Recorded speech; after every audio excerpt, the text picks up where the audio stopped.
Welcome to Ghost Education 101, where curiosity meets experience and the doors to the entire paranormal landscape are finally open. Hosted by Dr. Heather Leigh and Dr. Tiffany Frazier, this series is built for everyone who wants to understand the unexplained the right way. Whether you're just stepping into the unknown or you've been investigating for years, this is the place where you can sharpen your approach, deepen your understanding, and cut through the misconceptions that have overrun this field for far too long. Each episode walks you through the full spectrum of paranormal activity, classic hauntings, intelligent spirits, cryptids, elemental beings, poltergeist phenomena, and the modern challenges investigators face today. We break it all down, the science, the method, and the mystery,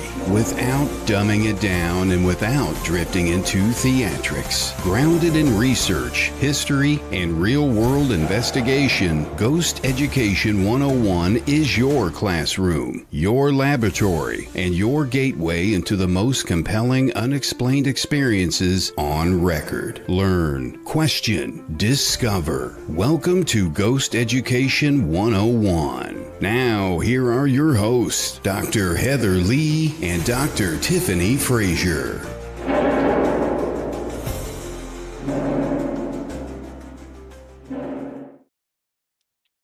Good evening, everybody. Thank you for joining us again over here at Ghost Education 101.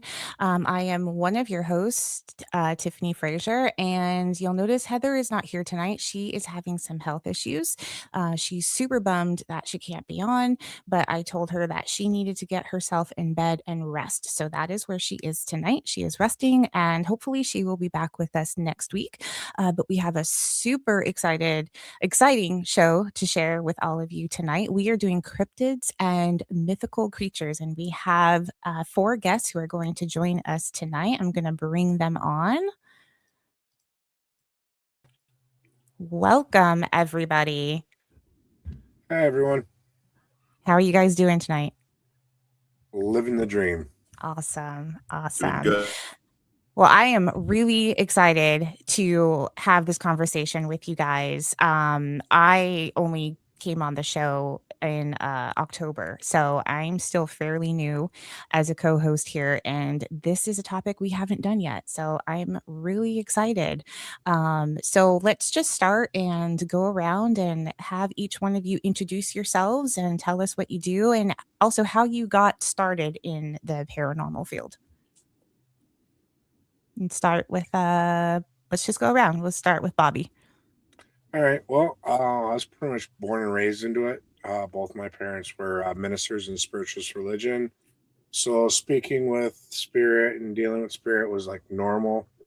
And it wasn't until probably about 6 years ago I came out publicly and started working with a team and working on my abilities to better hone in my psychic abilities. Mm-hmm. Awesome. So that's pretty much me in a nutshell. Awesome. And how about Julie? Oh, Julie's muted. Hold on. We can't hear you. Can you hear us? You can. Oh, no. This seems to happen sometimes. Let's see. Can everybody else hear? Nope. I hear you, but I can't hear her. Okay. I hear let's you. See. Nope. Okay, good. So Julie hears us, but we can't hear you. Usually what happens, and I don't know why this is, but if you log out and then come back in, it seems to fix the problem. Okay, I'm so sorry. I know we've been in contact. She will. She's going to be right back. I know we've been in contact with StreamYard to figure out why that keeps happening when we have multiple guests on. Okay. I've noticed with my show, if they're coming in off an iPad or an iPhone, sometimes they'll act up. Oh, really? Oh, okay. That's good to keep in mind. Thank you. Awesome. Brad, tell us a little about yourself. Well, let's see. I've been 5 days. No, I'm just joking. Basically, I was a chemist for Union Carbide and then in Dow Chemical Corporation for several years. And then we moved out here to Virginia Ooh, I like the dog. Yep, that's But, Robbie. But we moved out here to Virginia, and I started working for state government doing various things. I'm also a certified video engineer, and I basically went to an inn. You may have heard this story, Tiffany, up in New Hampshire that was owned by Jason and Grant from Ghost Hunters way back in 2010, and I was like, massive skeptic. You got to show me that. It's got to hit me in the face. So I went out there and it hit me in the face. So Jason and Grant got me hooked up with the Center for Paranormal Research and Investigation, and I came on board as a tech person, and then they made me the research director a couple of years later. And that's kind of what I do, and that's how I got involved in it. And I just saw some stuff I couldn't explain. It's like, I got to know what the heck that is. So there you go. Yeah, I think that's why most of us get into this field, right? Oh yeah, yeah. That's why I did. So. And Carl, how about you?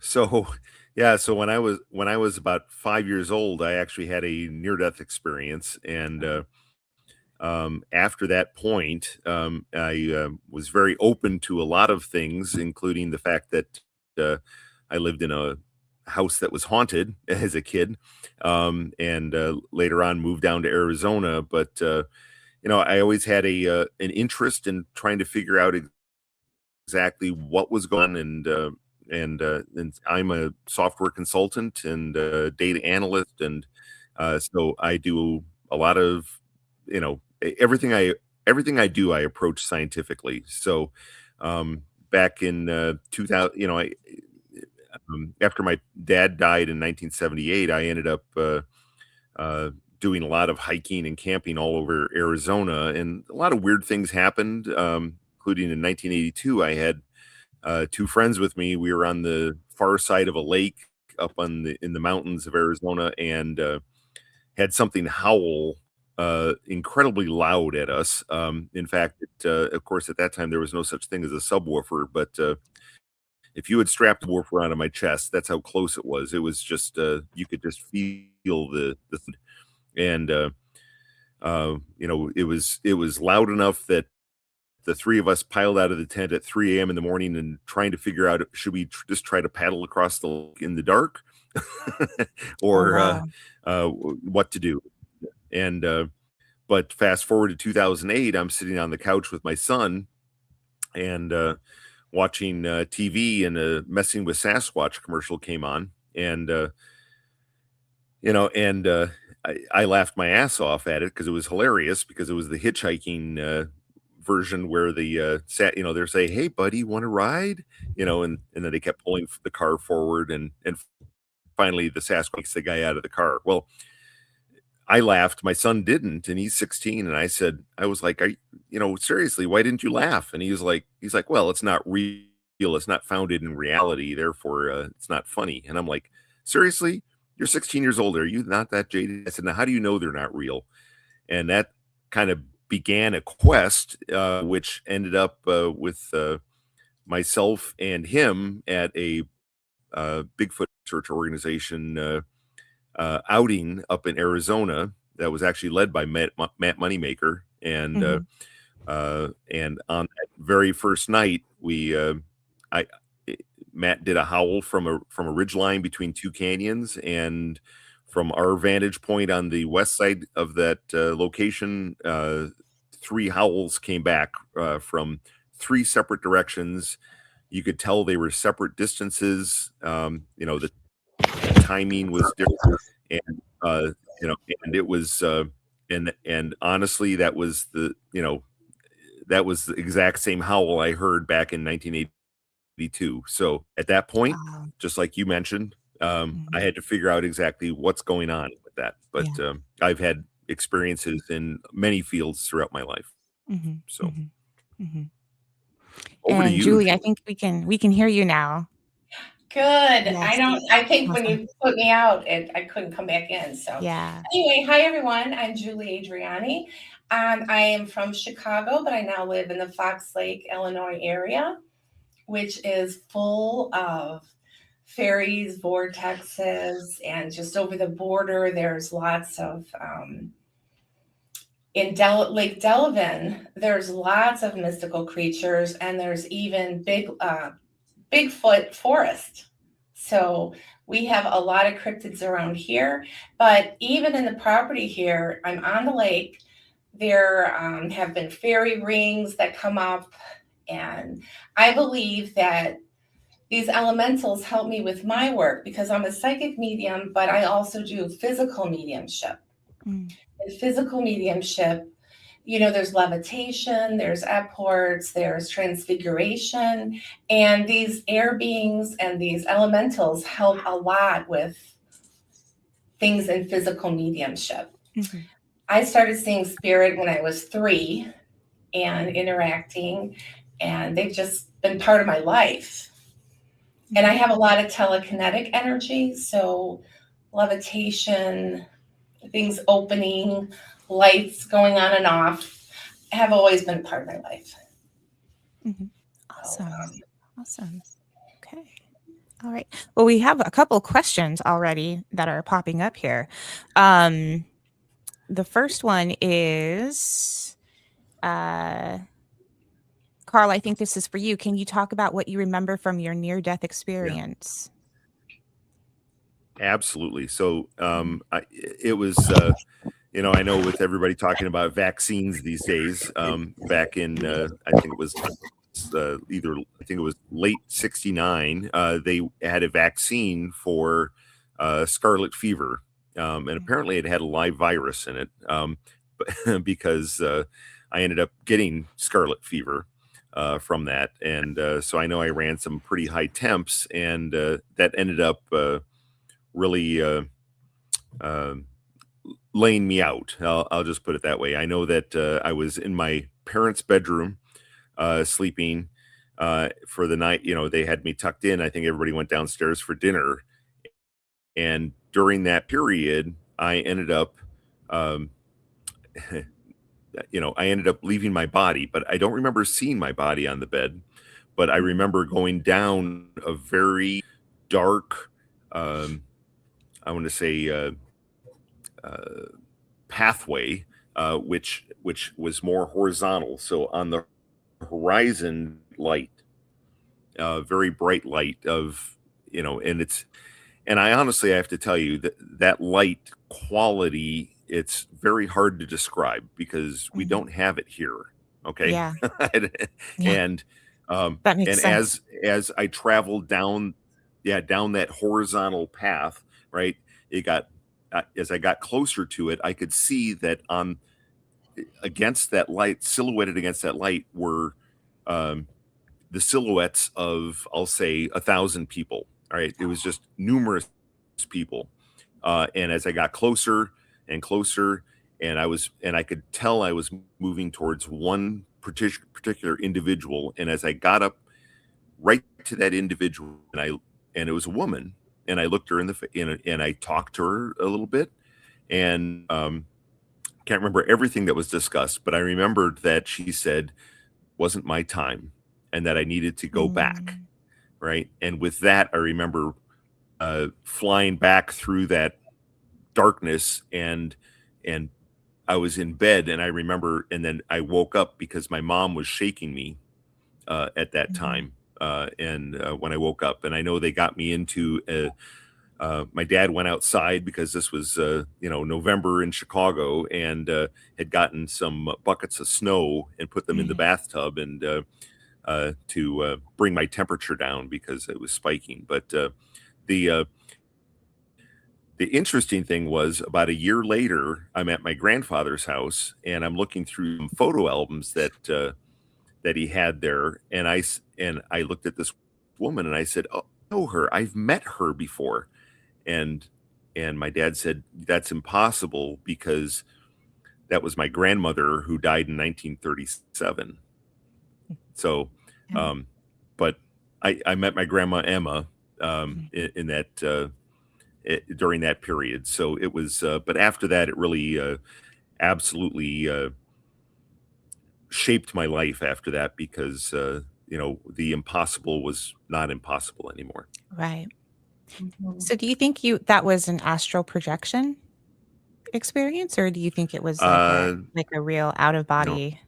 You think it was out of body? No, Okay. I think it was definitely an out of body. Yeah, absolutely. Because I've had since then I've had all kinds of other experiences, not only experiencing spirit and ghosts and haunted locations, but also just I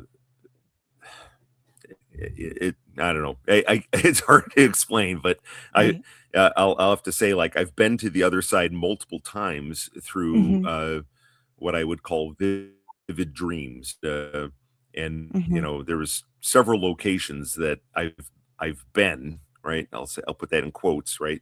But certainly some of those vivid dreams, I've actually woken up and actually had the scent from that dream on my clothes and validated it with like my grandmother or with my mother, you know, after that. And it was, you know, and then described some of the things that I saw in that dream or I was shown in that dream.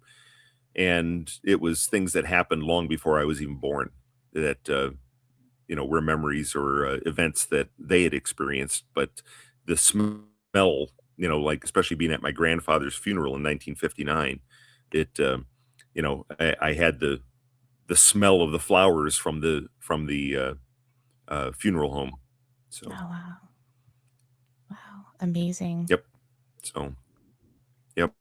And I've had people tell me that I was a time traveler because of that, but I'm still not sure, right? I don't have enough data points in order to describe that. So like I said, I'm a science guy, so you know, I need data points and reflect on all that. So yes, and Brad has lots of. He's very much into data, and I love hearing about all the stories that he has and all the data that they've collected. It's amazing.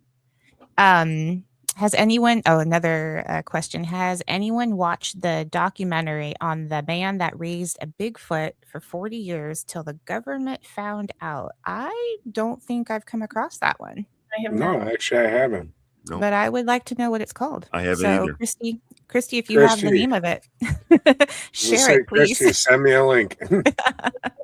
Yep, exactly. Drop that. Yeah, we would really like to know. Yeah, I mean, I would be interested to see that on many levels. So, yeah. She also says she's seen and heard the yowie in Australia. I've heard of the yowie. Yep. Another version of Bigfoot. Yeah. Yep. Very absolutely. It seems like every region has their name for the you know, the entity known as Bigfoot, Sasquatch, yowie. Yeah. Yeah. Yeah, the only place he hasn't been spotted in the world is Hawaii. Really? Yeah. Okay. Yep. There are no reports of such that I've found in Hawaii. Nope. Okay. They have Minahunis, though. They're like little miniatures. Yeah. Like the little people. Yeah. Mini me. Yeah. Mini me. Right? Awesome. We have so many comments. I'm just trying to get through some of them here. Documented a lot of the Chicago Mothman sightings. Yes, that one is really interesting, Nick. Especially in such a populated area, and so many people have seen it. So I mean, coming from around the Point Pleasant area, I find that fascinating. It's up in Chicago like that. Yeah. Because you always hear in that area around Point Pleasant, you know, because I was raised in just west of St. Albans, West Virginia, which is like 20 miles from Point Pleasant. And you always hear, you know, there's, you know, my brother's best friend's mom saw this thing that we think is Mothman. You always hear it's like third person, fourth person, you know, down through there. And we couldn't, and it's interesting because the people that originally saw the thing, you can't hardly find them anymore because they're all starting to pass away and, you know, that kind of stuff. And it's a bummer because, you know, we've tried to gather information on it from a sociological point of view, and we can't find anybody except it's like 4 people out, you know? So They don't hardly Right. you don't hardly hear Well- about it anymore in that area. I think it's fascinating though that you're the mention that it's up up in Chicago like that. It's almost like everything kind of moved north. Maybe, who knows? Yeah, he's all over the buildings, even in populated like 63rd and Pulaski. He was over a corner building on a very busy intersection, and there was an Indian statue, very tall. So it's like a landmark there, and he was on the Indian statue. And then even at O'Hare Airport, which is one of the busiest airports in the world, I mean, he was sighted there too. So. Wow. I mean, I've seen some things that Well- I can't explain flying around like that around my mom's farm out in the middle of West Virginia. I mean, there's no city lights or anything around that thing. It's just you can see the Milky Way. It's really neat. But we'll see. I mean, and what we ended up determining what it was actually a pretty darn big barn owl. But it had like a 6-foot wingspan. It really was scary, but the noises we heard though was not the owl, and we still can't explain what those noises were. But everybody talks about if in West Virginia, especially if you're close to Point Pleasant, if you see something you can't explain in the woods, it's automatically Mothman, which is kind of a misnomer because it might not be. It could be Biggie himself. You don't know. You don't know what you're seeing there. Don't just automatically jump to the conclusion that it's Mothman. Right. I mean, and that eye shine fools a lot of people, because the big deal about Mothman back in the 60s was that the red eyes. Mm-hmm. So the eye shine, some of the animals out there will have a red eye shine depending on what kind of light you have, and that freaks some people out too. But the noises, those are different. And I can't figure out, and they're coming from up in the trees sometimes, and I'm not allowed to investigate on my mom's farm, just so you know. But darn, no. But if you standing outside, like I let the dog out, and I'm standing in the back 40 there, and I look up in the woods, and lo and behold, I hear what's something like really big up in those big oak trees that are up there. And I'm like, what is that? And then I hear it like almost like something takes off from the thing. And I don't know what I'm hearing because I can't see it. It's too dark. But yeah, the whole eye shine thing scares a lot of people too. I bet. Yeah. They also could be spirit lights though, because when I lived across the street from a cemetery, my sister and I would sit on the front porch and we would see the spirit lights. They could be all different colors, red, blue, or clear. And we would stay as long as we could until they got too close. And then we'd run in the house. But I know that people report seeing them in the seance room too. So they're actual lights, and they can be different colors of the different rays that the spirits might come in on. Mm-hmm. Well, I mean, you could see you've got the Brown Mountain lights. You've got we have a light up here called the West Point train light. It's on the railroad tracks, and nobody can figure out what the heck that is. That's actually like 10 miles from me, and they trying to figure out what those things are is so difficult. From a science guy, Carl, you could probably appreciate this. We're trying to gather all this data. We're trying to get it on video. We're trying to look at it with a thermal imager. We're trying to do all these different things. And it's so hard because it happens so sporadically. Yeah. People see it when they didn't expect it. They'll just be standing along the railroad tracks. It's like, oh, wait a minute. What is that over there? And then, it's too late because there's no way you can bring up $5,000 worth of equipment on a whim like that. Yeah. But yeah, it's interesting though, because I've seen that myself. And I'm still trying to figure out what that is. Yeah. Well, it's like when you see something well, it's on interesting. An investigation. Oh, go ahead. Go ahead, Carl. Oh, no. I was going to say, so it's interesting. We talk about Mothman, and of course there's a Jersey Devil, right, as well. And they're both flying entities, right? And I've been doing a lot of research in and around the Alton, Illinois area. And there's of course there's the legend of the Piasaw there, which was a large winged creature, and when you actually look at the early handbills of the Jersey Devil, it sure looks a whole lot like the Piasaw rendering, and there was actually a mural on the side of a limestone, bluff out just north of Alton, Illinois, that actually that when Pierre Marquette came through that area in 1673, actually noted and drew up the recorded this big giant mural that was already there in 1673, painted on the side of this bluff. As I talked to different residents of Alton, I ended up finding 2 people in Alton that actually witnessed a Piasaw in 2013. Okay. And Wow. it was, so I got their account. I interviewed them separately. I tried to use as much scientific method as I could with this. And it was really interesting because the husband was sitting in the passenger seat. And oddly enough, this was near just south of Jerseyville, Illinois.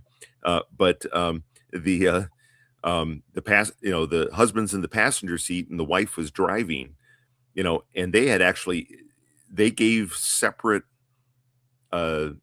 details of the creature that was flying in front of their car, just because of their different viewpoints. And that was really fascinating to me that, so when I wrote up the description, I, combined all of that. But yeah, it was, it's interesting, but it makes me wonder, if maybe the Jersey Devil, the Piasaw, maybe Mothman even they're similar creatures, or maybe even, that traverse or are using waterways in order to navigate around the country, because that's all the way from the Ohio River all the way down up the Mississippi, up the Illinois River, etc. So or portals. The Cahokia Mounds down there. Have you ever been to the Cahokia Mounds? Oh, it's absolutely. I have. Yes. That's very spiritual, and there's lots of Native American architecture down there, and some of the paintings could have been by them. Oh, paintings were. It most likely was them, and I think it was them recording something, right? And as it turns out, exactly. And in fact, we have that in Arizona. We've got all kinds of petroglyphs in Arizona, and there's numerous petroglyphs that I found that, where it's petroglyphs of feet, and then there's a couple of big feet, right? Or there's one individual that has very big feet, and he's much taller than all the other individuals that are drawn in the petroglyph, So there's multiple of those that I've discovered in hiking all over Arizona before. But it's in my opinion, at least, as far as the hairy man pictograph from Northern California in the Hooper Reservation, that it, I think they rival that, honestly. With being a member of the Stockbridge Muncie tribe, Band of Mohicans, I can tell you right now, back in the days, if anyone in our culture, this is across the entire country, if we spoke about it, if we painted it, if we left any kind of record of it, it's because it was legit, it was real, it was there with us. It wasn't like nowadays we talk just to talk. No, we actually passed down information verbally, or we left pictures of it behind. So that was done by the paintings down in Illinois were done by natives, and it was a way to leave it behind so future generations knew. It was their way of leaving the education behind for them. Yeah. It really kind of makes you it makes you think maybe there is something to do with portals then. Maybe, or if it's not a portal, something else that is allowing these creatures to somehow come in and out, because it's like, where are they? Right? Where are the bodies? Right. We have footprints. Where are the bodies? How can they just be there 1 second and then they're completely gone another? So it really makes you wonder, and you wonder if there really are pyramids. It's interesting in those mounds, because there's so many towns, Lake of Egypt, Illinois, Lebanon, Illinois. There's so many Egyptian names Cairo. for towns. And Cairo. Yep. So, I mean, I don't think that's a coincidence. And they run through the ley lines. So if you're into the ley lines, if you, you can track some of the portals or the energy centers where a lot of this activity happens. Yeah, for sure. Let's see. Oh, somebody just mentioned ley lines, Laura. I sit on 4 ley lines that are hooked to the mounds there, to the major vortex on the mounds. Yes, yes. And, ley lines have been talked about, spoken about, written about for how long, Julie? I mean, I'm no expert in ley lines, but centuries. The ancients knew about our meridian. Those are our ley lines in our body. So, since ancient times. Come to Sedona, Arizona. That's all I have to say. I love Sedona. I love it. We're going back in a couple. Been there. Yeah. I've been there. I absolutely love it. It's beautiful there. Nick says it would make so much sense not to mention that Southern Illinois has so much activity, especially in the Shawnee National Forest. Yes. 100%. Yeah. Yep. So, go ahead. I'm sorry, Tiffany. You go right ahead. Okay. And I was going to say, because Chrissy just mentioned Australia again, there's a talk of a native portal in Australia, aka Ayers Rock. I'm sorry, I'm not going to attempt to pronounce that, Christy. Uluru, I think, is maybe close. Uluru. Yeah. But yeah, and then it gets you thinking, like, okay, it's not just here in North America, it's on every continent. And I'm sure even Hawaii has something. Maybe they don't have Bigfoot or Mothman type creature, but they have other things, and of course they have their own stories that have been passed down generations. But like Bobby was saying, these stories come from somewhere. They don't just they're not just made up. We had, as a people, we had no reason to just tell stories. We had to tell stories in order to survive. And so these stories were not just made up out of thin air for entertainment. They were made up so that, like you said, future generations could survive and would know what to do or what to look out for so they could be safe, right? So it's super interesting. I would like to know, since we're kind of on the subject of Bigfoot mostly and Mothman, have any of you seen a Bigfoot or a Mothman or heard? You have with your eyes. You want to tell us about it? Bigfoot, absolutely. Bigfoot. Oh, I've had.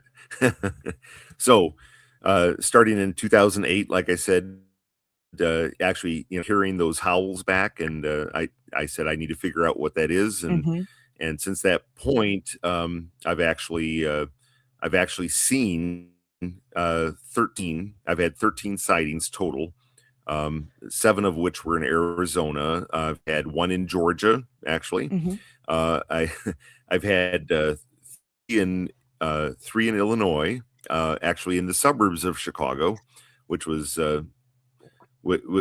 all due to a lot of, and I always tell people, people that have read a lot of the stuff I've put online before, they'll say like, oh, well, you go to a location and boom, you see one winner.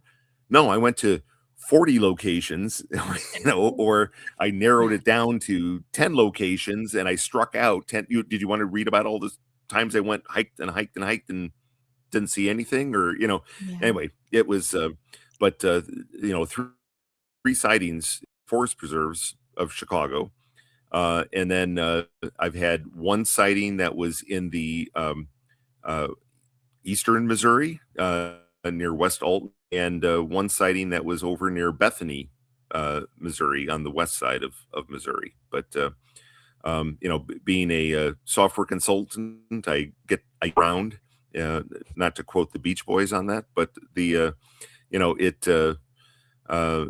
certainly helped. And I always tell everybody, I'm like, in the evenings, my wife knows I'm not going to strip clubs or anything like that. I'm probably out in the woods, by Yeah. myself someplace with a tape measure and night vision or thermals, Yeah. So it's kind of funny, but and your casting material and everything, right? exact. Oh yeah.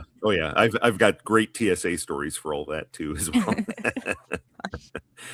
But that's great. That's great. No, so yeah, so I mean, my first sighting, it was with my nephew, and he was 12, and with a night vision scope that unfortunately didn't record, but we witnessed a female Sasquatch that ended up stepping behind a tree. He saw her from on the front on, but was more focused on the face. And then by the time he handed me the night vision scope, I saw a profile view kind of her left breast as she took one last step behind a tree. But because the hillside going down to the canyon was so steep, she actually hung onto the side of the tree with her hand in order to get into hiding quick. And so her forearm from the elbow down to the fingertips was visible on the side of the tree. And as I like to say, the fingers were like ballpark franks, and the fingernails, because we were only 30 feet away from where her arm was visible. And for 3 minutes you could see just the ragged edges of the fingernails a little bit, and certainly not manicured. And then the light breeze was drifting the hair on the forearm that was hanging down off the forearm. And then once she took her hand off the tree, and I heard her like maybe take one step onto some other forest litter, and she was out of sight, I knew she was still there. So I actually had my nephew sit down. We sat down, and I tried to talk. I tried to clack rocks. I tried, and then I started getting nervous because I thought my sister-in-law would really not like it if my I was just going to ask you that, like you had absolutely no fear. No. And and then since then I literally have zero fear. Now I've never had an encounter with the Dogman, but I understand that there's maybe some different dynamics there as well. But as the way I always look at it is that there's bad people and there's good people, right? And I think there's bad Bigfoot maybe, and there's bad Dogman, maybe. But for the most part, I think they just want they want your respect. Right. And and that's where I've fallen. So most of my research these days, I mean, I have enough sightings. I don't need to really see one anymore. I'd rather interact with them and understand them better, and and I've also done that just by to quote Sir Isaac Newton, right? We stand on the shoulders of giants, right? And not literally, but trying to learn from other researchers as well. So there was a family of habituators. There's a couple that had they were habituators. They had a Sasquatch clan that was on their property, and they interacted with them. They had other investigators come up, and this was near the Texas-Oklahoma border. And I maintain a lot of, not all, but a lot of the physical collections that they collected over the years, and that other investigators that were on site did. And we're actually finally assembling a lot of that data and a lot of their experiences, and even, believe it or not, logbooks, journals that they wrote back and forth with this Sasquatch clan. Initially, they wrote back in Ogham, which is an extinct written language that kind of died out in Ireland in 4th century AD. But eventually, they actually started writing back in English as well. And it'll be eye-opening. I'll just put it that way. So there should be a documentary coming out this year called The Sometime Place. And when that comes out, I think everyone's minds will be expanded greatly. Well, please keep us updated on that. That sounds fascinating. I know will. Bobby has had some encounters. Yep. Back with my former team that I used to belong to, we were up in the UP of Michigan doing some research. And me and the team leader were walking down this trail, and we kind of stopped because we heard a thump really loud, almost like you could feel it through the ground to you. We stopped, and the next, about 20, 30 feet over to the right, you hear another thump. Right away, we got the cameras out, we got the thermal going. We even dove into the overbrush and everything to try to figure out what we heard, what we seen, what we kind of experienced, and we couldn't find anything at all to say something was there. But you heard them footsteps clear as day. You felt them, but nothing on the thermal, no footprints, and it just disappeared. There was no more sounds other than two thumps. That's crazy. And I've had that experience as well. Yeah, where and one of them definitely was one that had jumped out of a tree. So we had walked right past it. It was up in a tree. It jumped down and took off, and it just left two very deep impressions of where it landed on the ground beneath this one tree. But other than that, there was no other trace, right? But I'm sorry, Julie, go ahead. That's okay. I was just going to say, because they're interdimensional, they have that ability to go in and out. Because, when researchers say one was to get captured, what would we do? We would study it, prod it, poke it. Yeah. So, I mean, there's a lot of interdimensional creatures. And that's, we don't catch them. We don't find them. The fairies, when they come, or other beings like that, pixies, they leave evidence, like they'll leave a circle of mushrooms. But if you're not right there to see it and, to experience it, and if you're clairvoyant enough, you can see them. I mean, I've seen them lots of times in Lilydale when I've worked there. They have a whole fairy garden, and there's certain places that are protected, forests where nobody's walking through them. I mean, if you sit out at night and you're quiet and you ask them to come in, they will show themselves if they feel safe. We're talking about a lot of stories and things like that around things like Mothman, Bigfoot, Dogman. Let's just say Flatwoods Monster. Anybody here familiar with that? Flatwoods Monster. It's the in the 1950s or 60s in central West Virginia. There was a flash of light. Something crashed in the woods. Next thing you know, something looks like an alien is seen walking around there. It's called the Flatwoods Monster. And occasionally people say they still see it. But there's all these stories flying around about this stuff. And, we're a data-driven organization. And we're trying to gather data around these things because too many people have too many stories. Right. And so something's got to be going on. We don't know what it is. I mean, because none of the data we have right now supports, one way or another. It's we don't have any video. We don't have any thermal of these things of the cryptid type things. But we ended up trying to now look deeper into that side of things because it's just there's too many stories. So something's got to be seen. The same thing goes with UAPs because there's very little hard evidence of UAPs. And experiencer, I saw one with my eyes. So yeah, I realize. I mean, people see them all the time, and it's like, but there's no data around it. There's no. People say they've got ionizing radiation and stuff like that, readings from those things, but they don't record it. You don't know what the levels are. You don't know what the background really was at the time. And there's a lot of stuff that has to go along with that. So what we're endeavoring to do right now is we're endeavoring to collect data around, well, let me put it this way. There's a lot of the stuff that's being reported around Bigfoot sightings and UAP sightings is the same identical thing that we're actually picking up in paranormal investigations. Right. It's crazy. And we're starting to link the three. Basically, everybody talks about the theory of everything, but it's like that's not really what we're doing. We're trying to find a correlation between the data that we're getting.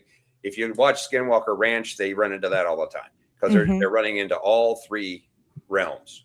Yeah. I believe we're all one consciousness. Well, yeah.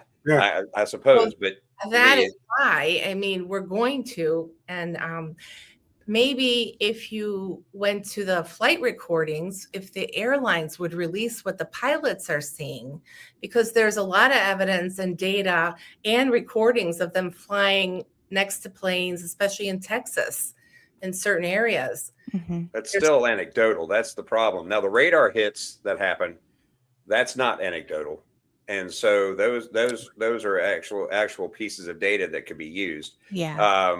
The thing that when something burns a circle in the ground, you know, that's also data that could be used, especially if they take radiation readings around the thing, or they check magnetic field readings and stuff like that around the site. But the trick is, though, is you got to collect all that different data that could be, you know, the environmental conditions aren't causing the thing, I don't think, but the environmental conditions are changing because of what happened. We're looking for changes, and I think that's key, because everybody wants to use all of these pieces of equipment to prove, and it's not proving anything. All it's doing is telling you that something within the environment is changing, and that is all it can do. Yeah, and that's exactly right. And I think what people also don't understand, and I run into this a lot, is, you know, especially you, Brad and Carl, you talk about data a lot. People don't understand how long it takes to collect usable data. It is not just, I'm going to do this for a couple years and then I'm going to be able to go and write a report and this is my findings. We can't make these things just show up and appear. It is not like you can just go on a few investigations, whether it be for paranormal, like looking for ghosts or looking for Bigfoot or what have you. This is decades. This takes decades. And people are so quick because they're like, well, show me the data. Well, what, you have all the data. You've been doing all this research for, you know, how many years? How much more data do you need? Well, we need enough data in order for us to see the correlation and then come and prove our theory. And those correlations have to be statistically significant too. That you've got to make sure that you do the analysis, and that's what a lot of people don't understand. Like we'll gather, like right now, you know, the last time I talked to you, Tiffany, we were at 2.9 terabytes of data, and this is numerical data. What are you at now? We're at 4 now, so 4 terabytes now. Wow. So that's a lot of data. Well, I only talked to him like 2 months ago too, guys. And so we're now having to sift through that and look for correlations. And we're starting to do a much bigger dive and looking for correlations, not only within a particular location, but also correlations among sites across the area. Yeah. And I talk with my hands. That's why. Yeah. That's proved interesting because we're utilizing Notebook LM to do a lot of this, and which is a Gemini product on Google to help with the analysis part, not with the narrative part, with the analysis part. And it's eye-opening. The correlations that we're seeing around multiple things, you know, the example I was talking about before, we went to a battlefield site in Central Virginia that we were there looking for paranormal stuff. You know, looking for what might cause what people think they're seeing and hearing at this location, the gunfire they hear, the soldiers that they see down in this one particular area, and stuff. That what's causing that? So we went there, and we've recently purchased like $5,000 worth of thermal imaging gear and stuff, and that records over time. It's 4K, and it's really awesome. It renders about a mile out. That's how sensitive this stuff is. So we had some of this stuff set up in the house, but we also had some sitting out on outside, aimed down towards where people say they see these soldiers, right? And basically too, we also collect data on barometric pressure, temperature, humidity, but we also look at ionizing radiation over time. We're data logging this stuff, and then we're also collecting data on changes in the geomagnetic field, electromagnetic field, different RF frequencies that are out there. We're very specific things, and we're collecting data about this stuff over time. And what we found this last time, this was April 11th. We went to this site, and let me tell you something. what we saw there, yes, we've seen spikes in very in pieces of this site. It's a big site, and it stretches several hundred acres around this thing. So we've been getting spikes in radiation. We'll see changes in the geomagnetic field at the Gauss level, and it's significant stuff. And we also hear the sounds like gunfire. We have sound recordings of the gunfire, the whole bit, and the gunfire was enough that it was loud enough that caused our geophones to register the gunfire. Oh, wow. So a lot of this stuff happened. But this last time we were out there, we heard very little in the way of sounds, which is highly unusual for this site, because we've been going to this site for like 5 years, and actually, no, 6 years now. And so now, we all of a sudden, we had our thermal imager outside. We're seeing down into this area where we see like, I don't know, figures walking around on the thermal imager down towards where this part of the battle took place, which they report all the time, but we don't see it on a regular camera, regular 4K camera. And we also can't see it with night vision. So we're like, what the heck is that? Well, at the same time, though, we had a UAP thing happen up in the sky. The thermal imager saw this circle started gradually growing in until it got a certain size. And then it went from cool to white hot and stayed that way for, at least 15 minutes. Then it faded from view. And we're like, whatever. We saw it in real time. We whipped out all the night vision gear. We're all looking up in the sky, trying to figure out what we just saw, right? And this, seeing that's Skinwalker Ranch type stuff, stuff you see on that show. So it's like seeing that, and we also got these massive changes, spikes in ionizing radiation in various locations when this ball of light appeared, or a ball of heat appeared, and then.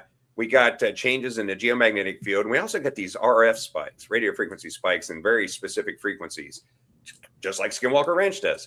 Right when that happened, and that was at the same time we were getting this paranormal stuff happen, and we had a seismic event happen from one geophone we had at in a cemetery, and then a geophone we had inside the basement of the house. Both shook. Huge, like something knocked them over, and nothing did.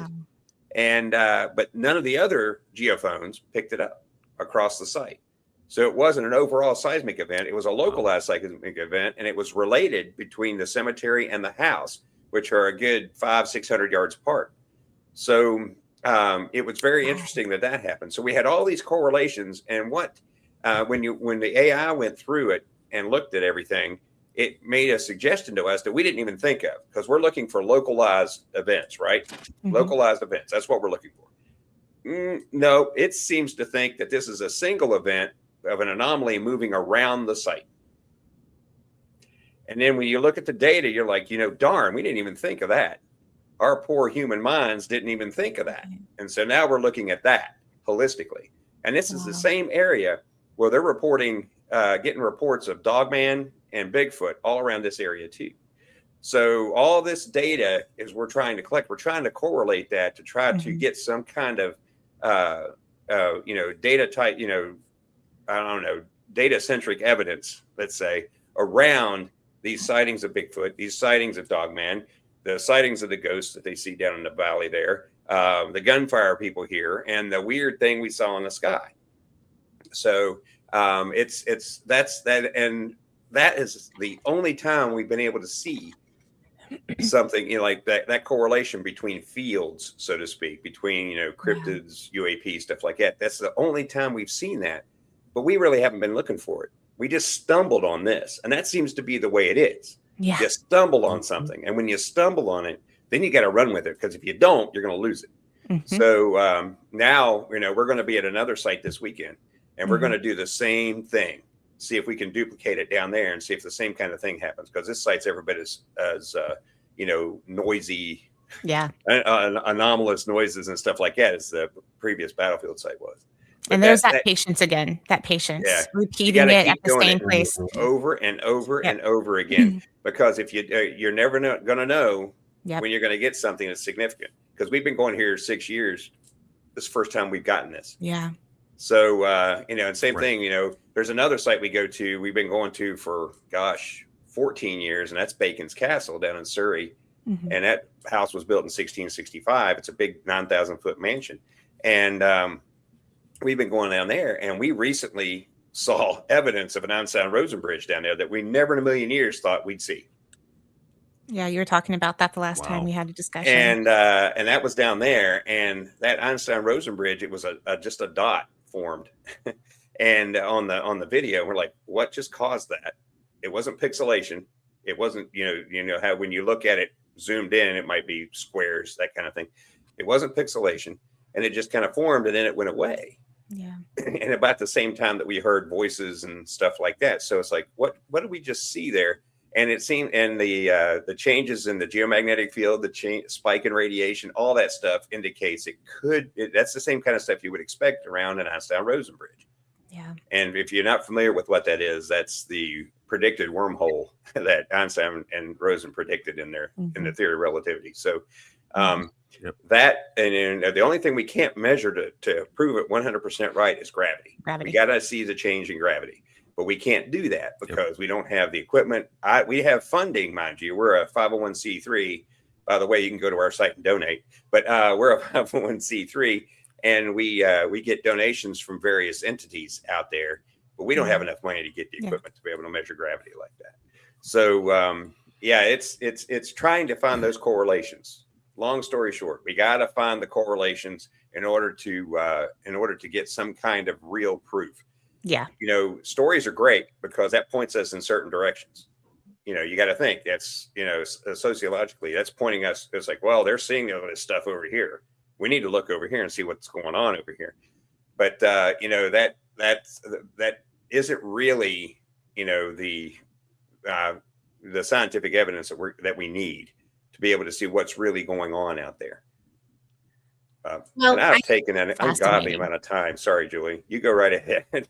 Well, I just wanted to say that it doesn't surprise me that spirits materialize at that time with all that energy coming in, because that's what they need to materialize here in a more solid form or apparition form. So pay attention to that when you're seeing those energy balls or orbs of light, whatever that is that's coming in a haunted place. That's what they need to materialize, because we have materialized beings walking through, and they're using the energy of the mediums for things. But so imagine what they could do using galactic energy or energy that's coming from all over from space. I think it's fascinating. Wow. Yeah. For sure. Yeah, the one thing that we learned from this whole experience is we've got to be cognizant of what's going on around us and not be so focused on the experiment sitting right in front of us that we got to be, it's like, well, there's something going on over here now too, so we got to watch that.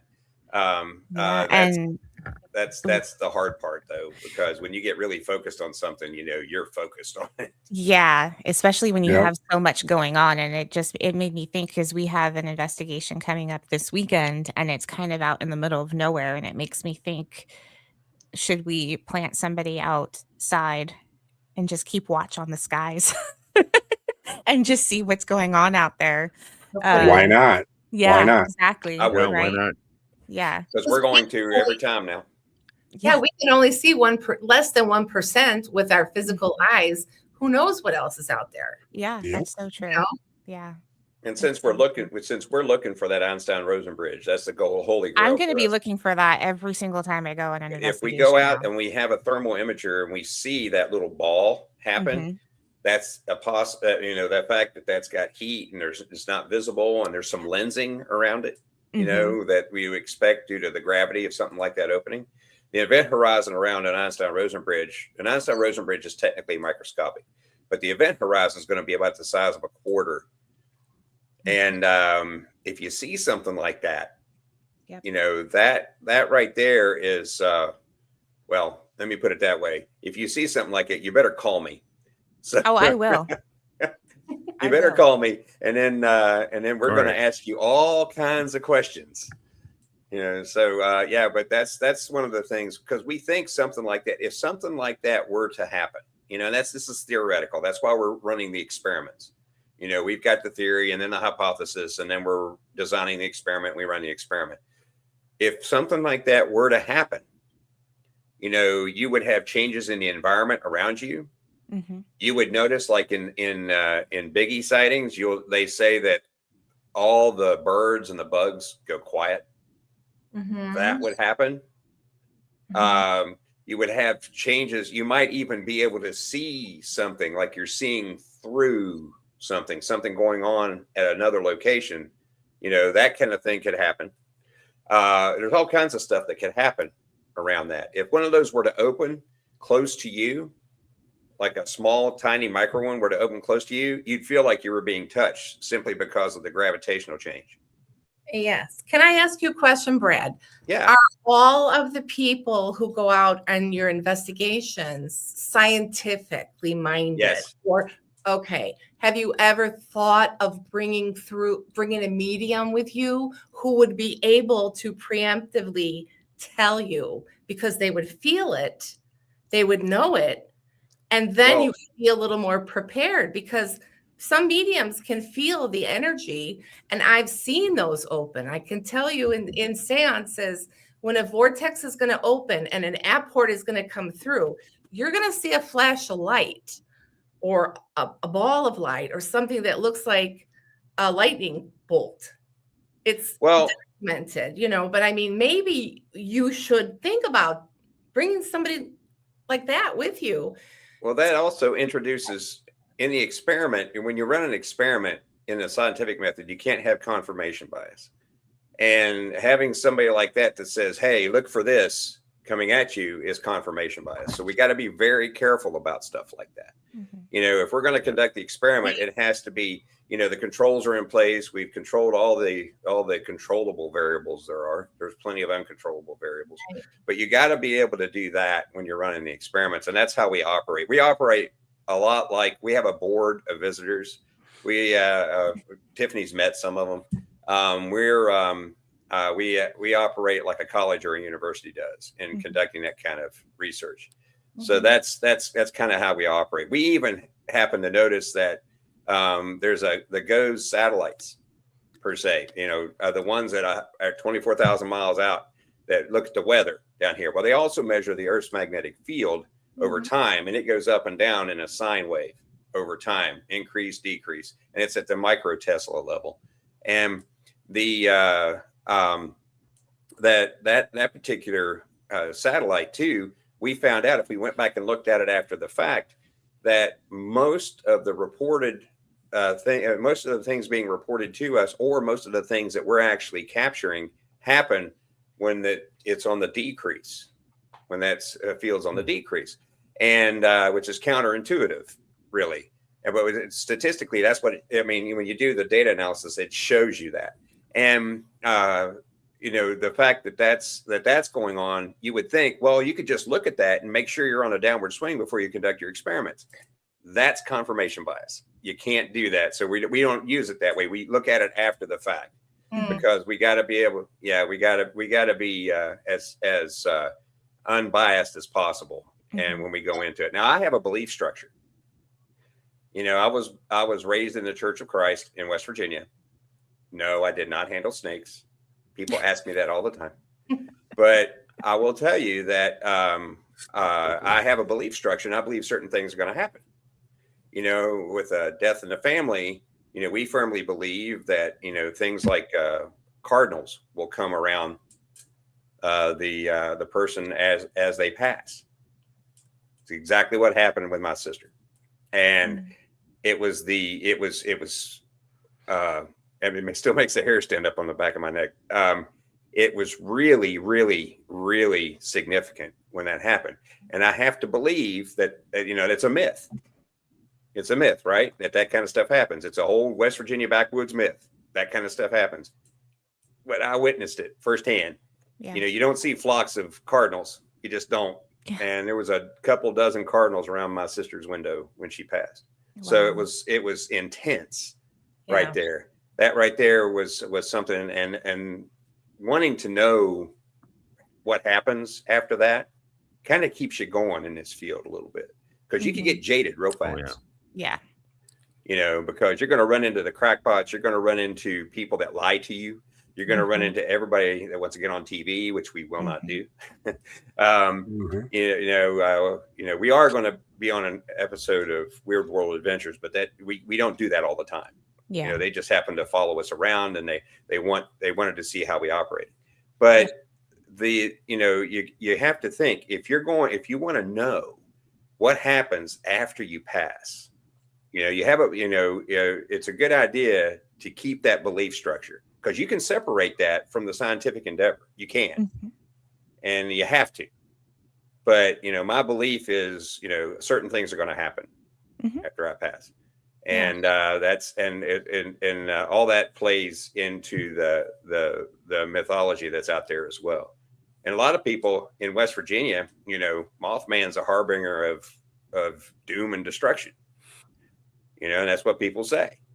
And you know, you got to think, the Silver Bridge, when it collapsed, you know, that was right after Mothman was sighted, and so everybody blames Mothman for that. They also blame.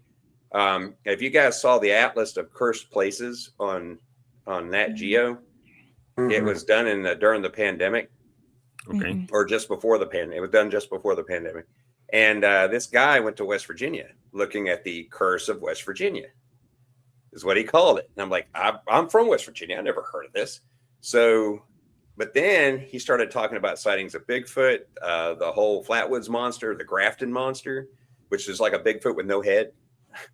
Which is weird. You know, you got Mothman, you got all these different things happening around, and they all blamed it on Mothman. Mothman was the thing that did it.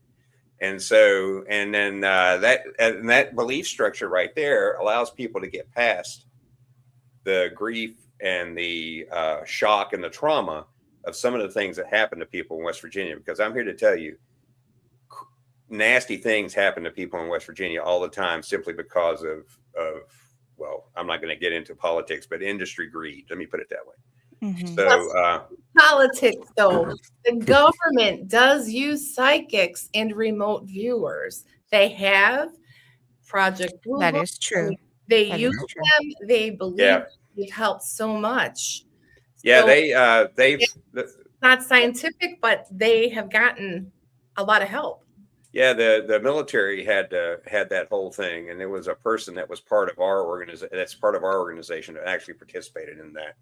And but she's an engineer, and she's here to tell you that you know, some of the stuff that they were doing was quite, you know, it was questionable, their methods, but she said that you know, some of the things that they were picking up on, you know, really couldn't be explained.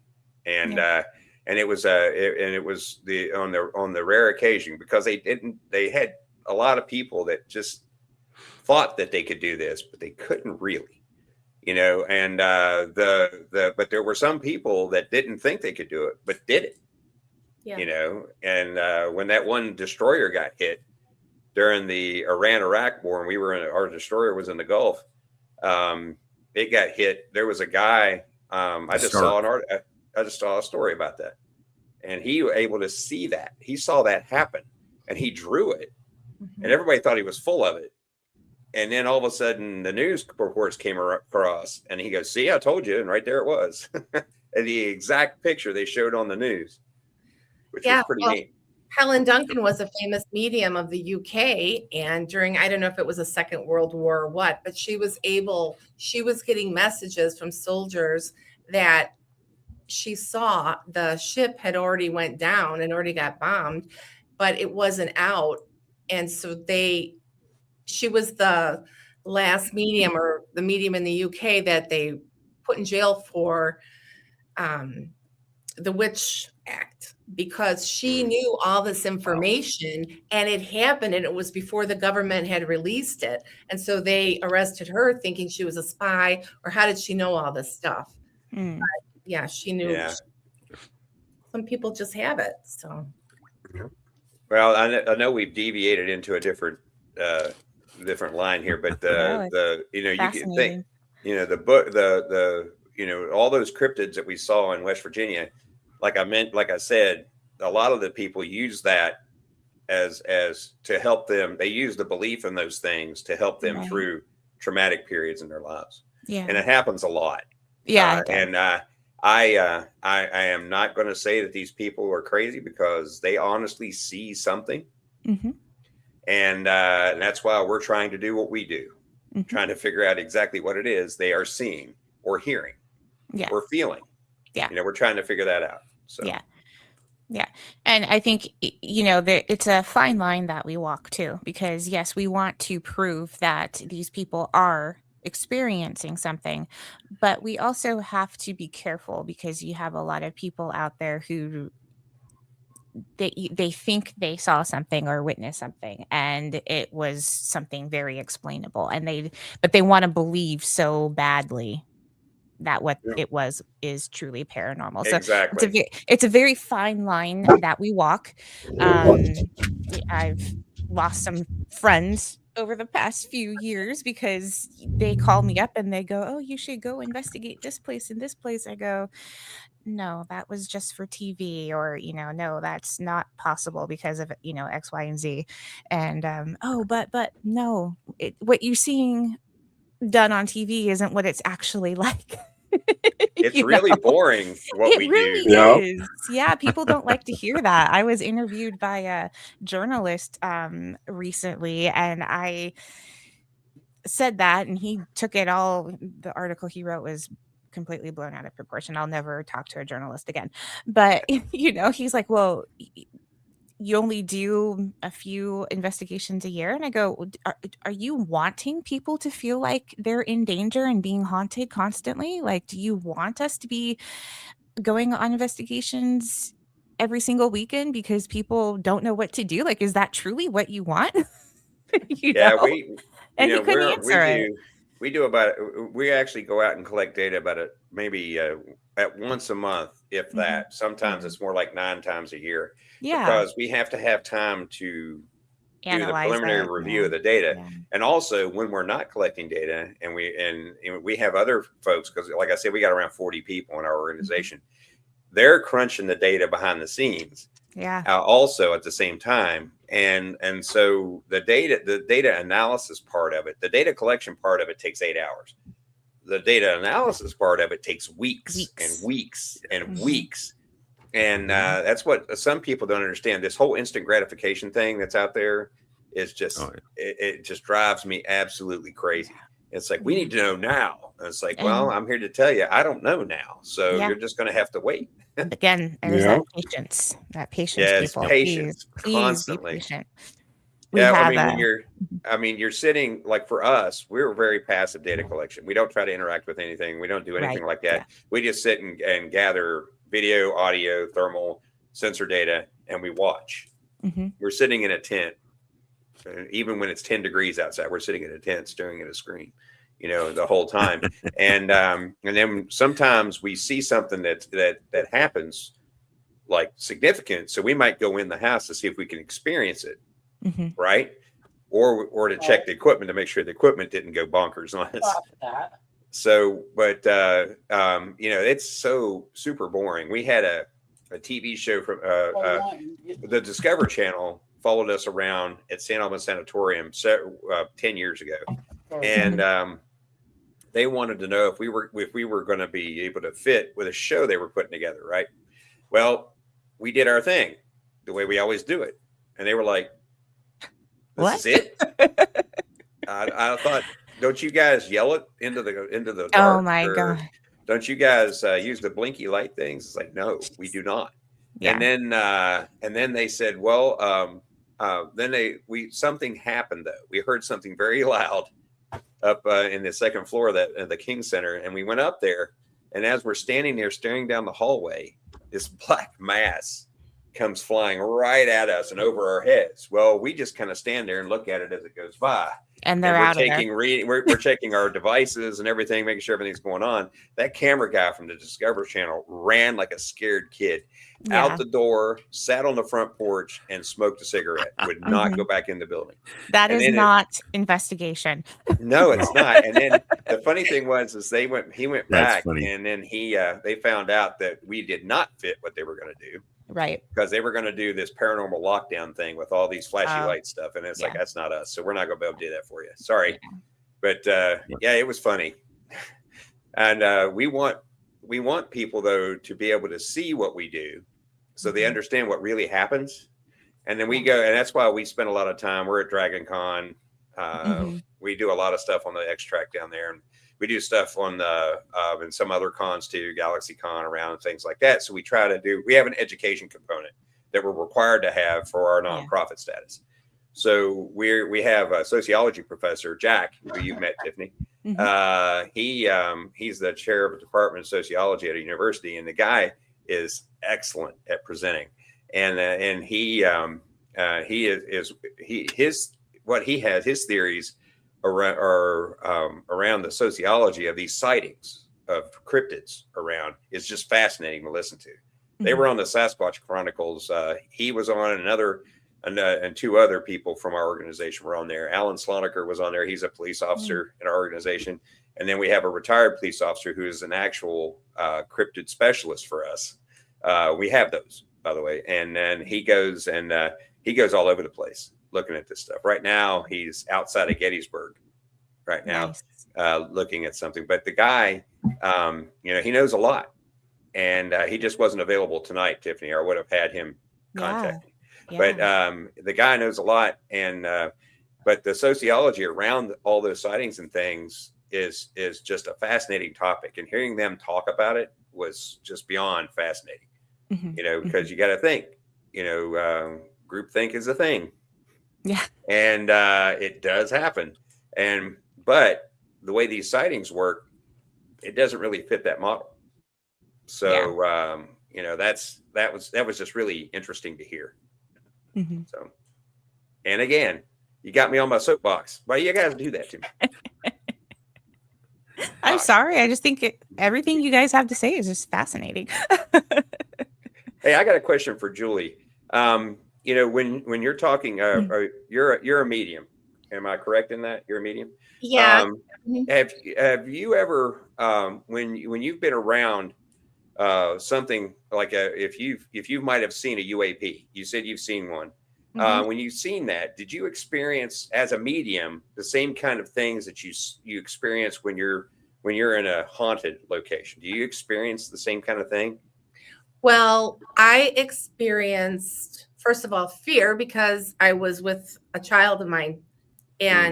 But after that encounter, I experienced draining batteries. So I had a car, nothing wrong with my car. And for the entire time after that I drove it, the battery would be drained within a day.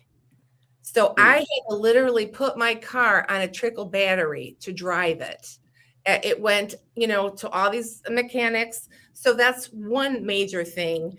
And my physical mediumship became accelerated. So electromagnetic things happening, levitation, touching a screen, sparks would come, or blowing out computers. See, that's interesting. You would say that because we're the data we're seeing around all three types of encounters is virtually identical. They're from one to the other, and so and look at Skinwalker. I keep bringing up Skinwalker Ranch, but they're the ones that actually just their experiments. Travis Taylor's experiments pointed us in a direction, and that right there is it. That's why I wanted to ask a question, because it would go to reason that if we're catching data that's identical around all three types, maybe we have people such as yourself, or is your name Rob? I'll go by Rez. Rez, okay. Yeah. You were shaking your head before. Is it you didn't experience that at all? You didn't? No, it's different. It's for me, it's completely different. I didn't get any like the draining of the batteries or anything like that. What I seen was like a ball in the sky over the horizon up in the UP. You know, this golden ball. And as I sat there and watched it, it was there long enough for me to smoke a cigarette. I went inside to grab my phone so I was going to snap a picture of it, and it was gone that quick. Mm. Literally turned my head, grabbed the phone, come back out, in his history. See, that's cool. I mean, I would like to see something like that. You know, so far my only UAP experience has been that ball on a thermal imager. But I just I have not had one yet. I felt at peace watching it, but then scratching my head afterwards, going, I bet, what did I just witness? Yeah. Where when I'm working in the paranormal, you know, I feel a lot of different things, but it was a totally different feeling and experience.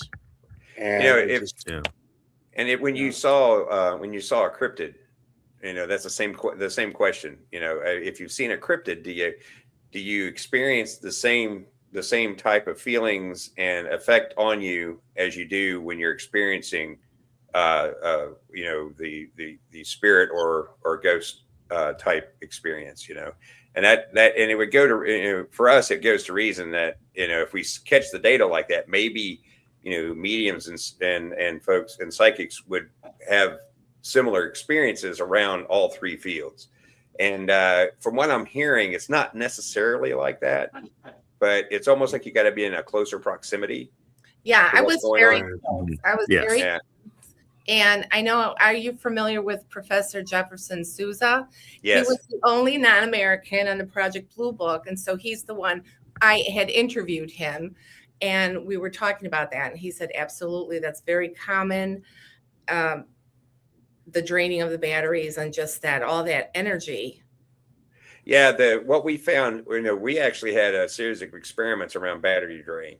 And for the longest time, we got butkus, zero results. We had a circuit with a battery and equipment around that circuit that we normally use to collect data on the different sensors that we have. And so, but we did that for 7 years and got nothing, no change in the battery, even though we had events happen right around that particular device. Now, that was all what people might consider residual, or that's kind of a misnomer. It's not really residual. We call it like non-interactive type activity. But we saw one time, and actually more times since then. The first time this happened, it was at Bacon's Castle. We had the door open, you know, and it was an interactive event. We had an interactive event. When that interactive event happened, we also heard somebody running across the floor above us. So we went running upstairs, and every piece of battery equipment that we had in front of this door that opened was off. Yeah. And we were like, what the heck just happened? Mm-hmm. And so we had one device, though. One device was RF shielded, and it was not off. So and it was measuring electromagnetic field and RF. So we went and we looked at that, and lo and behold, at the time all that equipment was off was an electromagnetic pulse. I mean, I'm talking nuclear detonation size electromagnetic pulse. Wow. That hit right at that door. None of the other magnetometers picked it up anywhere in the house, just right in front of that door. And then we were able to see that, you know, that can also, something that large, it'll make your hair stand up on your arms and stuff like that too. And people feel that kind of stuff all the time. Mm-hmm. And that happened. And it's like, that's the kind of stuff you expect out of an Einstein-Rosen bridge. Yeah. Too. So we with that happened that one time, and we were able to turn all that equipment back on, and it still had like 85% battery on all those battery operated pieces of equipment. Wow. And it was the darndest thing. It just shut them all down, all of them. So that's the first interaction that we've had that affected the equipment directly like that. And it was an interactive event. It just happened to be on top of where all that equipment was sitting. Yeah. So that's the hard data we have on that. I used to work in a cardiac unit during that time. And if I would get too close to the monitors, they would all blow out. And we'd have to call the biomedical team to reset them. But well, we actually have an MD that's part of our organization. We have medical professionals, engineers, you name it. The medical professional we have, she's a doctor of internal medicine, and it used to be over a period of time she was killing her electronics. Every time she would reach out, because it was after she went to a certain location. It was before I joined the group, but when she went to a certain location, she would when she came back, she could, if she touched the screen, it would blow up the computer. She ruined her, her electronic watch and all this other stuff. And then it gradually went away, and now she's running a series of experiments with an EEG, a portable EEG, as she walks through a haunted area or something like that. But that right there was fascinating to me.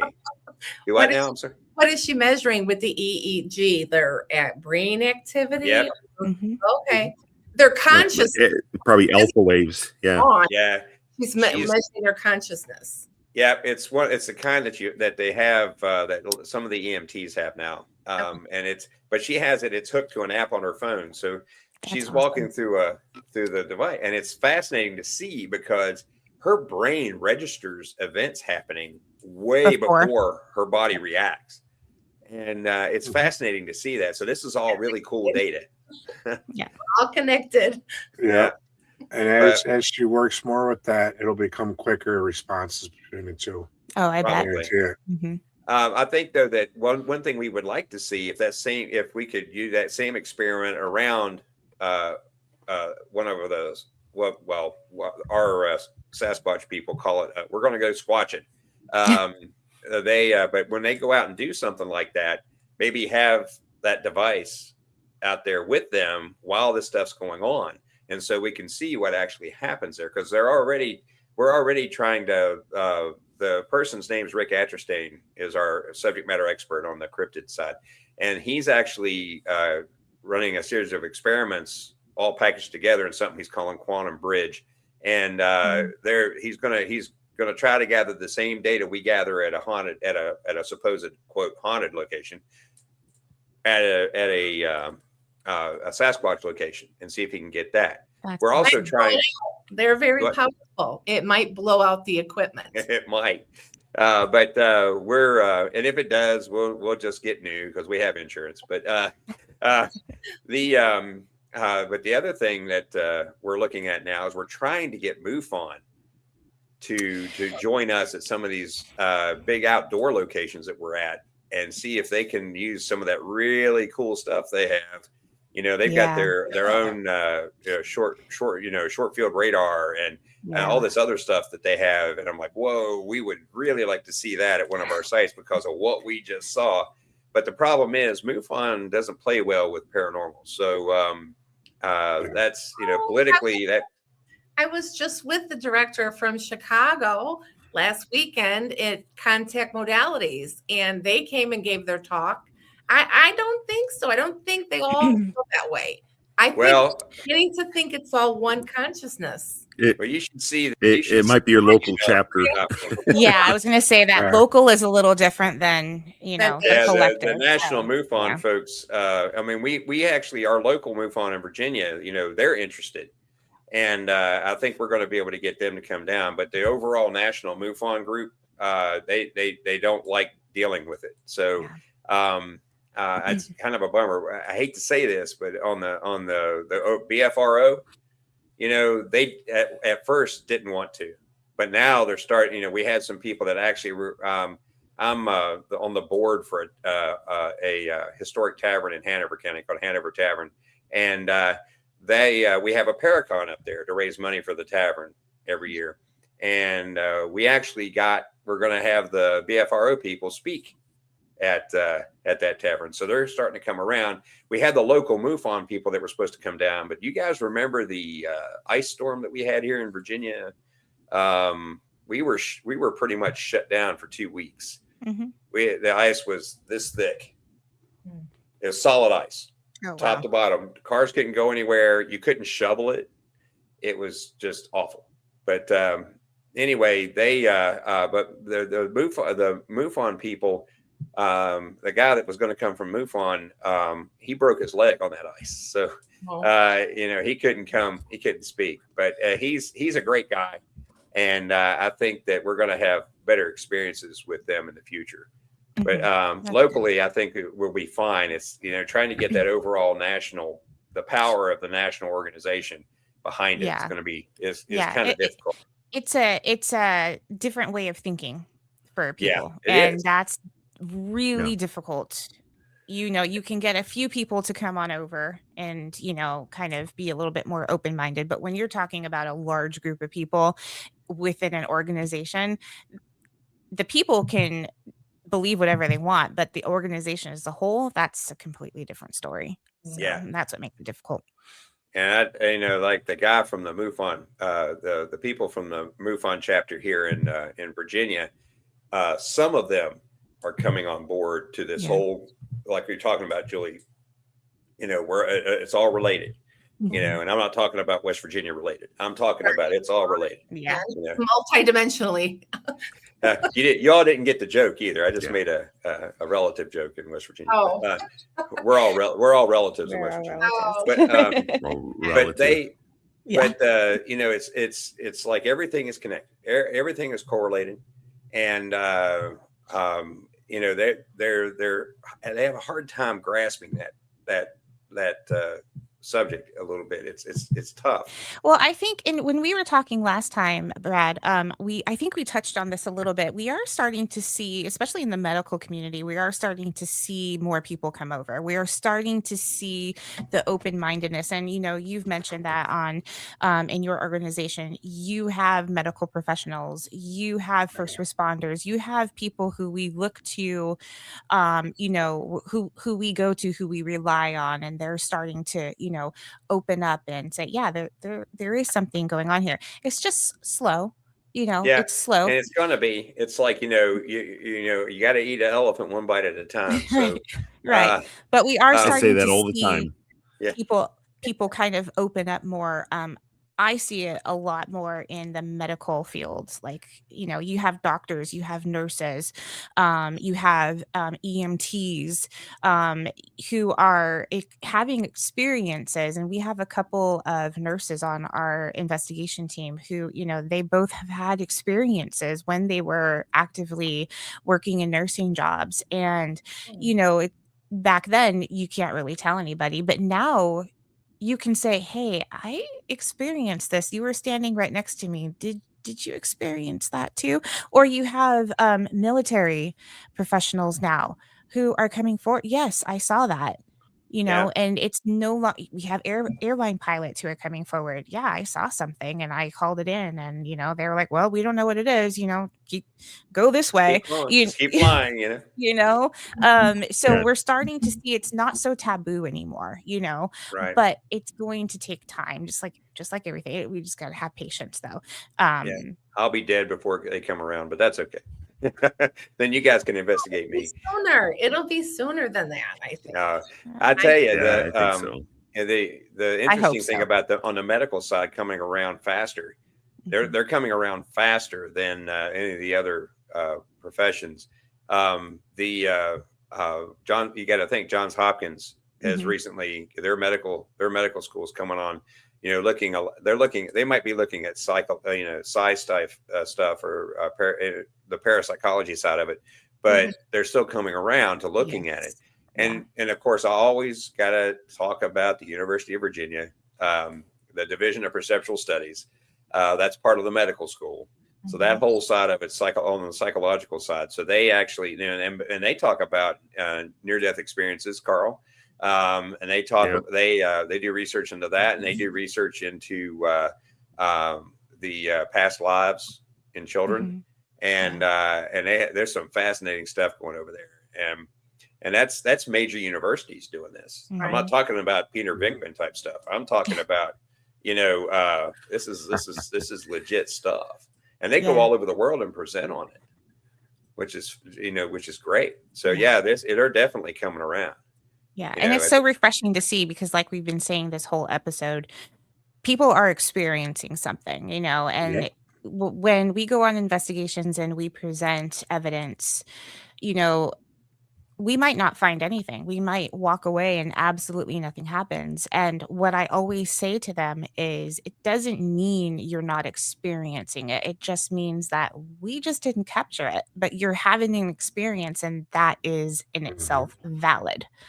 Yeah. You know, so it's refreshing to finally, you know, have people be able to open up and talk and say, yeah, I experienced. Now, you know, some people are, it's just, no, you didn't, you know, but for many, it's no, you can talk to, you know, every time we have a Zoom call with with anybody who's had an experience and they want us to investigate, whether it be a private home or business or what have you, 99% of the time they're like, this is going to sound crazy. We've heard it all. This is why we do it. Please tell us, you know, we're here for you. We want to know about it. And it's just a really refreshing feeling to know that people are starting to have those outlets where they can say, yeah, like I felt this, or I saw it, or something happened. I'm not crazy. It's okay to say something happened. You don't have to understand it. You don't have to know what it is. But let's not keep brushing it under the rug and ignoring it, because it's not going to go away. And that's, you know, part of that's human nature, you know, brushing it under the rug, because they just don't want to deal with it at that time. And right, exactly. But I want to deal with it. I want to know what it was. Oh, yeah. Head on. I've got, I know, it's funny because a friend of mine, you guys might know him, Tim Shaw. He's a spiritualist minister, but he's also he's a medium, and he's a really good friend of mine. We go battlefielding a lot. We go around to all kinds of battlefields around, and the guy is a great guy, and he as a reward for me one time for taking him to see a spot where his family actually fought just down the road from where I live. He sent me something in the mail. It's a piece of the Hinsdale house. And so it's currently, I mean, you know, you would think I'm a science guy, I shouldn't be afraid of it, but it's still in the box in my garage, which is disconnected from my house, and I don't go anywhere near it. And he knows, and he makes fun of me all the time about it. It's like, I'm not going to risk it. I am not going to risk it, because I have a 16-year-old kid, and I just, and you know, I got a beautiful wife. I do not want to risk that situation. So it's still out there. And he did that as a practical joke for me. And I was like, gee, thanks, Tim. And by the way, Tim, if you're listening, we love you, buddy. We love you. Just don't send any more Hinsdale house to me. Thank you. You know, it all boils down to the beliefs of the practitioner and the receiver. Nice. What you personally believe in. That prohibits me from bringing that in my house. Yeah. And it's in my garage still. It's sitting on the back wall, actually hanging up. It's still in the box. Are you sure? Yeah. Oh, wait a minute. What is that over here? I don't know. That brings up an interesting point. You know, I tend to focus on belief a lot because it's so important in what we do. Do you guys feel like in certain locations where the belief is so strong about a cryptid or a mythical creature that people are manifesting it somehow or calling it to come through somehow? Yes. Yeah. Most definitely. Topos. You know, they're thought forms that are created into our universe that become real. Slender Man, prime example. Yeah. Well, the St. Albans Sanatorium right now. Say that again? It started out St. Albans Sanatorium. Sorry, I moved away from the mic. St. Albans Sanatorium actually, it started off with mostly what people considered residuals type stuff. And then all of a sudden, weirdness started like going off the rails, and this weird elf looking thing started appearing to people. Now, I've never seen this stuff, but I've been there several times, but I've never seen these things. But these things, people really claim to see this stuff, and it's like, they go in expecting it. They go in looking for it. They go in, trying to conjure something like that. And, and that even goes beyond confirmation bias. This is like, this is way off the rails. And there's a line of thought that says, well, they're kind of creating their own situation there. Yep. And that's what and that's the line of thought right now. I know that when we go there and collect our data, we get interactive stuff all the time. We've had cameras get picked up and thrown down steps. We've had all kinds of weirdness happen to us. And the only place I've ever really seen a true apparition. No, the second place I've seen a true apparition was there. And it looked like I was looking at you, Carl. As a matter of fact, he had that same color hair and beard and mustache and everything. And he was standing like 20 feet away from me. And then when I ran at him with a flashlight, he got real wide-eyed and ran down the hallway. Now, I've never seen that anywhere else. But, that right there, I think, the line of thought is that they're creating that situation there. The people that are going there. I was going to say, it wasn't me. It was not me, just to be clear on it. Well, are you sure? If you look at stone tape, maybe it could have been you in the future. Yeah. Well, I'm not a big proponent of the stone tape theory. I'm more of a magnetic field theory. But there is a guy named Brandon Masulo that actually is talking about how all of our brains generate a certain magnetic field, and how all that can be connected over time, over space, different all over the world. And if we're tuned just right, like twins, the whole twin thing is the same thing where, like my wife's a twin.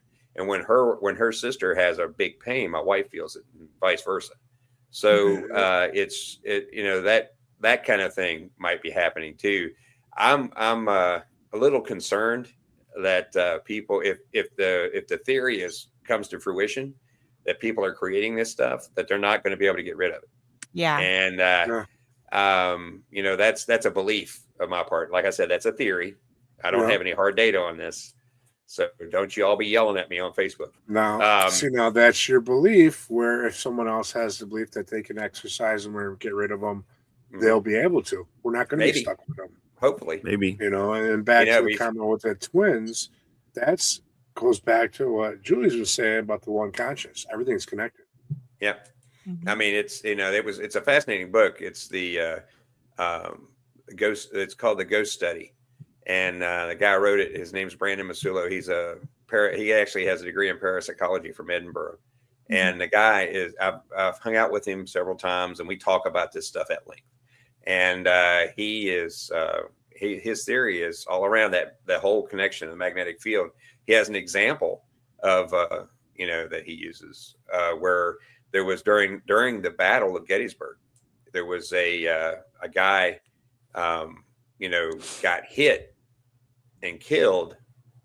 And right at the same time that he got hit and killed, his mother in Illinois felt it and knew something was wrong immediately at the same exact time. And he seems, and in his theory is that because they were tuned, because their mother and son, that they're all the across the magnetic fields like that. So that's one of the studies that he's got, and it's real interesting to hear that theory. Yeah, and that's not the only time you hear something like that. I mean, I've experienced that with my own child. Being in a room, like a kid's play place, and that you have like 500 kids running around, and I knew that my kid was at the top of this like play structure, screaming her head off. She was terrified to climb down or go down the slide. Out of all those kids, I just knew. And my friend who was with me, because I was pregnant with my son, I said, "Can you go and see if Noelle is over there crying?" Because I know I like heard her out of this whole room of kids. And she looks at me like, and I was like, "Please just go." And she wouldn't go. So I was like, "Just come with me." So she comes with me, and there's my child way up at the top crying because she was terrified. She's like, "How did you hear her?" I'm like, "I just knew." It's like, it's little things like that. Yeah, it's your mother's intuition. What? Yep, absolutely. Magnets, whatever you want to call it. Like, it's just, you just have this like knowing. It's even more. It's like, how we're connected, or a lot of people believe we have the silver cord connecting us to life. So mothers and their children are connected by a symbiotic cord. It's almost like a heartstring, kind of like the umbilical cord. It's invisible, but it's a very real thing. We just can't see it with our physical eyes. So that's part of it. And it's kind of like twins are connected like that too. I would like to see an experiment on that done. How mothers or, parents in general are connected to their children in that way. Because it's a very real thing. And I think any parent, almost any parent you speak to has had some kind of experience like that or similar. And again, it's an experience that we're having. So I don't know. I would like to really see something done on that and a whole bunch of data collected. Well, I really would. Yeah, Ryan, I think, looked at something like that. The Ryan Institute. Yeah. I know that DOPS has looked at something like that in the past too. They're all about NDE right now. That's their whole thing right now. But they've looked at something like that in the past. It's fascinating though. I mean, as a father, I don't have that connection. I think. And I think all parents do. I think you do. I haven't felt it. Being a father of 4, my 2 youngest ones, I was the first one to hold them after they're born, and I have a stronger connection with them too than my older 2. And there's been moments where I've known things that were going on with my sons before I got the phone call or before something was brought to my attention. I don't think it's just with the mother, it's with the parent. It's how you energy connects to them still, and how you keep that bridge and that bond open. Yeah, I like my daughter says I'm cold, but no, it's a lot of it. My wife will know immediately if something's wrong with my daughter, immediately, and it takes me a minute. But then again, I'm an old curmudgeon too, so not to pick on you anymore. Not to pick on you, but with being so science minded, I've noticed with other people that are similar that they don't rely on the intuition anymore. They kind of shut it off. Yeah, it's all about numbers and data. It's not about the feelings. It's perfectly okay if that's the way you want to live, but you have to be able to acknowledge that. It's hard to balance. It is. I have found that with me, because when I'm investigating, I am very scientific, but I also have that part of me that is also very intuitive. And so it's really hard to balance the two sides. It is. And and we don't live in a society that really supports that intuition. Yep. It's come a long way. It's come a long way, but we still have a long way to go. In the 80s, a child in the 80s going, you don't talk about this out in public because if they do, they're going to think you're a Satan worshiper or something. You don't tell them none of this. And one day it'll be open, but just now is not the time. That's right. They'll burn you at the stake. Yeah. Okay. That's right. Oh, my family is still like, no, you can't talk about this around here. Okay. I mean, in where I'm from in West Virginia, they have the whole white witch thing, and my great grandmother was one of those, and you just didn't talk about it. You knew she did stuff, but you didn't talk about it. And I mean, things like burying a buckeye in somebody's yard because you didn't like them and give them bad luck, kind of thing. Not a white witch. That's a dark witch. Yeah, I know. But I mean, she knew about that stuff, and she could heal people, which I found fascinating. That's all stuff I have. Of course, I haven't heard about that for a very long time. It's been a while. Of course, I haven't been in West Virginia for 18 years now. But it's. I remember growing up around that, and the belief structure. If the people would come into her and they firmly believed that she could do what she could do, she could heal them. Mm-hmm. And I was amazed about that. Well, it's the same today. Like if you have a chronic illness, and you believe that you're going to beat it, most of the time you will. Yeah. Right. But if you go in and you're kind of like, I just don't know, I mean, even doctors are saying, listen, your mindset plays a huge role in how this is going to play out. Yeah, Absolutely. I agree. I mean, They talk it's about in the book The Secret about it. How there's two women with cancer diagnosed, same thing. One went home and did Poor Pitiful Me, and one went home and laughed and watched comedies with her family. Guess what? The one that laughed and watched the comedies with her family lasted longer and recovered from it, where the other one ended that illness and taking her. Yeah. So again, back to your mindset and what you allow in your circle, in your bubble. And I think, very important. Brad, like with your grandmother, you have the recipient has to be open to accepting the energy healing. Yes. If they're open to it, it works. And and I have no idea what the mechanism is there, but my problem is the way my mindset is, like you were talking about, Rez. My mindset is such that I might not be able to receive that kind of thing. But I did actually see, we had people that had arthritis in our family, and my great grandmother laid on hands, and that rheumatoid where their hand was all crooked like that, gone. And it was all, and you can't help, and you have to think as a scientist, you have to think, well, was that from them? Is that psychosomatic, or what did that? And that's one of the things that I would really love to get into. But it was channeling energy. Well, the Creator gave us all the ability to heal ourselves and heal others around us, as long as you believe and do the work. And I think for us, it's, I would like to see the mechanism, how that works, but that's just my mindset. And you got to think, at DOPS, Division of Perceptual Studies, they run studies they used to run studies on things just like this. And that kind of thing. So they have a reams of data about that. They have a library too in Charlottesville, if you ever get a chance to get out there, of nothing but this kind of stuff. That's awesome. Nice. Amazing. Wow. And but anyway, I'm sorry, I digress. So we have about 10 more minutes left.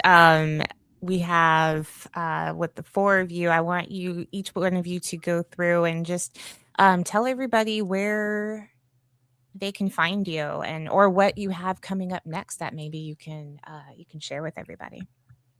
Okay. Well, Bobby Resident Calkins. You can find me on Facebook, a little bit on TikTok. I do have an Instagram. Don't really use it.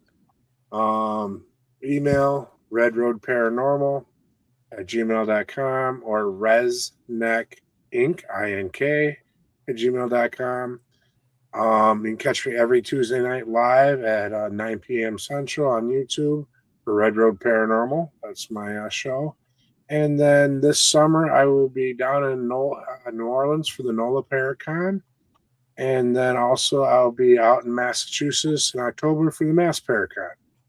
And if you're up in the Wisconsin area in June, I'll be at the Bearded Brawl at Broadhead Manor. So come on out and find me. All right. And Carl? Sounds good. Yeah. So I coming up, well, other than next week, I'll be in St. Louis and probably spending my nights out in the woods up there. But I will, at the end of July, if you're so interested in a trip to Arizona, I will be assisting on the BFRO's 2026 expedition in Arizona here. So, and I think there's still slots open. So just go out to bfro.net and look up expeditions, and you'll see the link for Arizona if you want to sign up for that. The other thing, I have some of your links I'm going to put in the comments. Oh, okay. Excellent. Perfect. Sure. Yeah, I've got a ton of links. So yeah, I actually wrote a chapter in a book called Help Me, I'm Haunted. That's out on Amazon. And it's really more of a self-help guide to people trying to explain these things are happening to me. How do I deal with these? And so it's a very good book. And then I'm also, like I said, I am the narrator for the documentary The Sometime Place. So and I also will be in it as well. But like that documentary is going to change the entire Bigfoot field, and hopefully a lot of mindsets and paradigms out there for people. The other thing is that I had previously collected some blood samples that I believe came from a Sasquatch, as I followed a trackway a quarter mile, and those blood samples are currently getting DNA tested, and those results will be showcased in Sasquatch Legend Meets Science 2. Wow. That will be Nice. produced sometime this year. So, and that'll Okay, be a that's a full lot. genome, full trait workup as well. Oh, So, awesome. Nice. Okay. yeah, Very you want hard cool. science, Brad? There you go. That's what I'm looking for. Go ahead, Julie. Go ahead, Julie. Okay.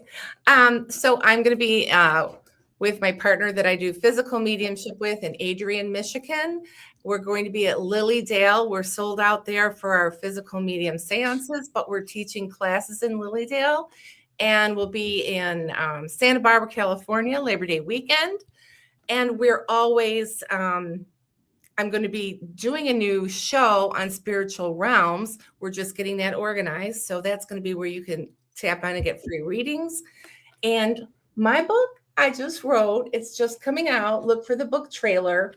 This is the story about the UAP, the experience, all of just my story on how I became a physical medium. And there's also 15 documented word for word phenomena seances that are in this book. And there's places for you to feel and write what you're experiencing as you're reading these.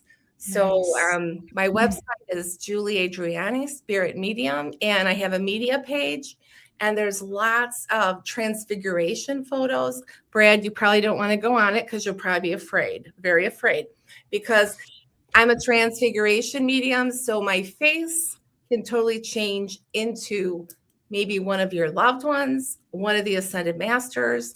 And there's lots of photos. I love spirit photography, and I'm a researcher in my field because I have documented seances for the last 8 years in the light and recorded and have recordings of what people have experienced. So I'm documenting in my own way. Awesome. All right. For us, my organization is the Center for Paranormal Research and Investigation, and we're very prolific on Facebook. I mean, we anytime we're going to be anywhere, it's on there. But also we post data on there, and we post analysis results on there and things like that, so people can see what we do. A lot of times we're not allowed to say where we are, but because it might be a government facility, or it might be whatever organization may not want us to advertise it. But you can go there, and you can see us, Center for Paranormal Research and Investigation, on Facebook. You can search for that; you'll find us.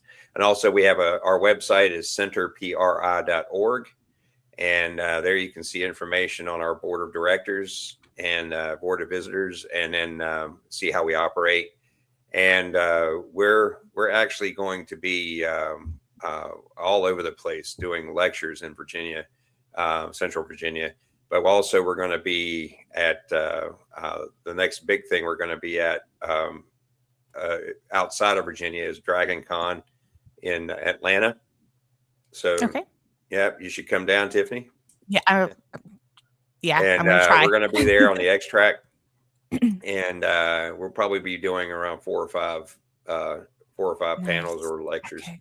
And then we're also we'll probably be back at GalaxyCon after that. That's in the spring. And we tend to only do a few major cons like that. The Paragon people don't normally like us. So, which is sad. But too much data. Yeah, but we tend, and when you go to the big like Dragon Con or Galaxy Con or something like that, they seem to appreciate it quite a bit. That's good. But that's where you're going to see us. We're on a ton of podcasts. Like I said, we're going to be on an episode of Weird World Adventures on season 3. That's on Amazon Prime. Okay. And then we're going to just look around. You might see us just about anywhere. So And we have papers currently up on academia.edu too. So that's it. Ooh, I spelled weird wrong. You guys know how my spelling goes, though, so Yeah. I'll fix that in the comments later after the show. I'm sorry about that. I thought I got that R. You got a bad R key there. All of my keys are bad. It's me. It's user error. Yep. Well, we hope that Heather is feeling better and that she can join us again next week. Next week, we will be with Rick Wade, and so that is going to be super fun. If you guys want to catch this episode again, you can always find us on Facebook. I know Facebook is taking down lives after like so many weeks. 30 days, I think. Is it 30 days? 30 days, now? yeah. Wow. Okay. Well, you can always catch us over here on YouTube as well, because we go live on both. Just click the little live tab and you will find us. And thank you all for being on tonight. It was a fantastic and just fascinating conversation. I really enjoyed talking with each and every one of you and meeting you, Julie, and you, Carl. Just thank you. Thank you so much. And I really hope that each one of you can come back on sometime. Anytime. Oh, Sure absolutely. thing. It's always my honor. Nice meeting all of you. Yes. Nice meeting you guys. Meeting you all. Yep. Thank you so much, Oh, Tiffany. you're so welcome. Thank you so much. Yes, thanks. And we will be back next week with Rick Wade, everybody. So until then, Bye-bye. we'll see you. Good night. Bye-bye.